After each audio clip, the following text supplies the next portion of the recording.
Here's a great way to make a personalized card. The key is to think of something, a moment, an event, an incident that you both shared that will jog that person's memory and make them feel instantly connected to you. This is a watercolor painting that my father made for me in 1972.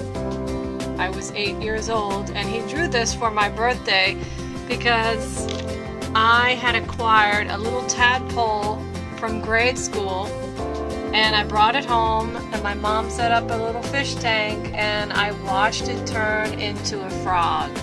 And I loved that little frog. And when the frog grew up, my parents convinced me that I should let it go at the little stream and lake up in the house in the woods. So I took it up there and I let it go.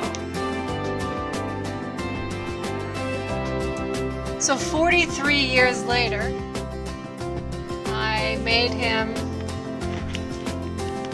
my own watercolor drawing of the same froggy in a card to him. And then I have some little charms hanging here that say #1 Dad with a little lily pad and a frog with a lily pad. Oh, and there's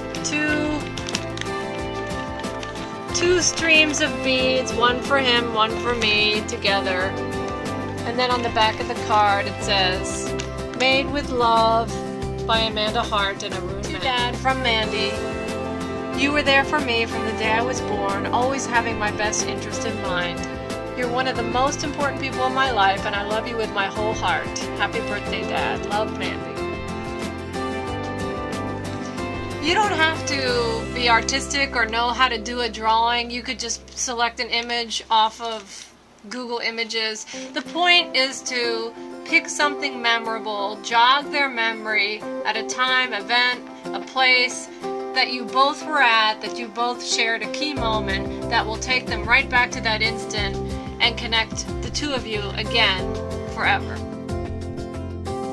I took the watercolor out of the frame, put it on a copy machine, and I scanned it. After I copied the original onto the computer, you could use Photoshop, or I used a program called GIMP to load it onto a piece of paper. After I got the image on the computer centered on the piece of paper, I printed a prototype on my printer at home so that I would make sure everything lined up.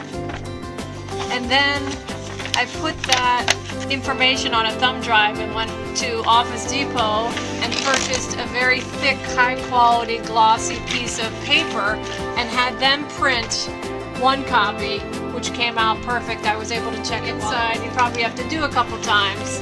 So I just used some paper that I had at home till I got it right, and then I added my artwork. And what I do is glue the back half down to the card with some paper glue, and I leave the front side unglued because as you open the card it has to be able to move and slide.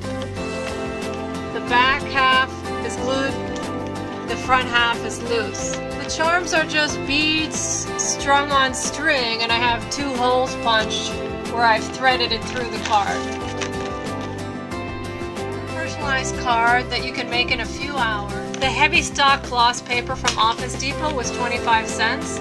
The charge to print onto it was 64 cents. So for under $1 at Office Depot, you have yourself a card, which is less than you'll spend for most cards. And it costs maybe $2.50.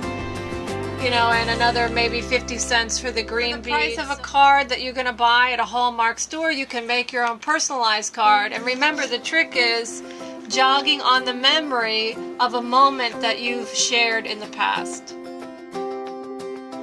You can remove these charms from the card, and then he could use it for a bookmark, put it in his pocket. He could put it on his dresser top. He could hang it from a lamp. Gift that keeps on giving. He can see this and remember that moment forever. Happy birthday, Dad. I love you.